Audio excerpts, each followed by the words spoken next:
बारे में क्या? हाँ, हमने गिलगित बल्तिस्तान के लोगों को जो पॉलिटिकल राइट्स न मिलने का एक जिम्मेदार इंडियन सरकार को भी ठहराया है, क्योंकि इंडियन सरकार ने भी उस इलाके को जिस तरह पाकिस्तानी हुकूमत ने उसको नज़रअंदाज किया कि इंडियन सरकार ने भी 57 सालों से उस इलाके को साइलेंट जोन बनाकर रखा, उस इलाके की तरफ तो कोई तवज्जो नहीं दी। तो इसके तो ये दोनों सरकार जिम्मेदार हैं। उस इलाके की कॉन्स्टिट्यूशन के हवाले से इनको इम्प्रेस करना चाहिए था कि दूसरी जगहों पर जब कोई होता है तो इंडियन सरकार आवाज़ उठाते हैं। गिलगित बल्तिस्तान में किसी किस्म की कोई वायलेशन होती है कि इंडियन सरकार को उनसे कोई सरोकार नहीं रहता और उस पर कोई आवाज़ नहीं उठाती है। 57-58 सालों से हम बिल्कुल हमें एक साइलेंट जोन में हम रहे।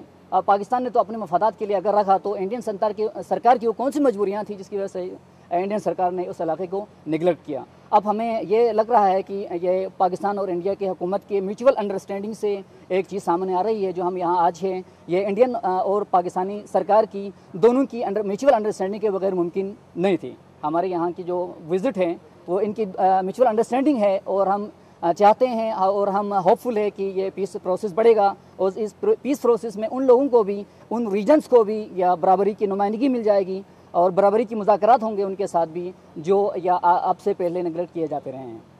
Thank you. मुझे मंजूर हुसैन परवाना कहते हैं। मेरा ताल्लुक गिलगित बल्तिस्तान यूनाइटेड मूवमेंट से है और मैं बल्तिस्तान से आया हूँ। Thank you. जो गिलगित बल्तिस्तान की जो स्ट्रेटेजिक इम्पोर्टेंस है, जी उसके बारे में कुछ बताएंगे? बेसिकली जो गिलगित बल्तिस्तान को इतने 57 सालों से 58 सालों से नज़रअंदाज किया गया, वो वजह ही हमारी स्ट्रेटजिक इंपॉर्टेंस थी।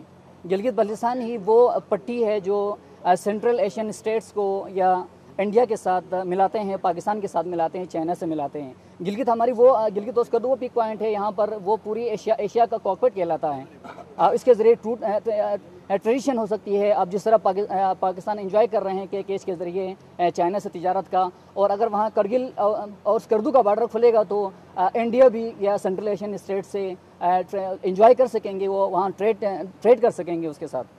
और हमारी स्ट्रेटजिक इंपॉर्टेंस ही वो चीज़ है जिसकी वजह से उस इलाके को नज़रअंदाज किया जाता रहा। अब हमें हमारी स्ट्रेटजिक इंपॉर्टेंस दुनिया के सामने आई है। अब अमेरिका के भी इंटरेस्ट उस स्ट्रेटजिक एरिया में बढ़ा हुआ है। अब पाकिस्तान और इंडिया मजबूर है कि वो उस इलाके के बारे में कुछ न कुछ डिसीजन करें, वरना हो सकता है कि वहाँ जो एहसास महरूमी बढ़ती जाए और बैरूनी मुल्क को वहाँ मुदाखलत करने के बहाने, जमहूरियत बहाल करने के बहाने वहाँ इंटरप्ट करें।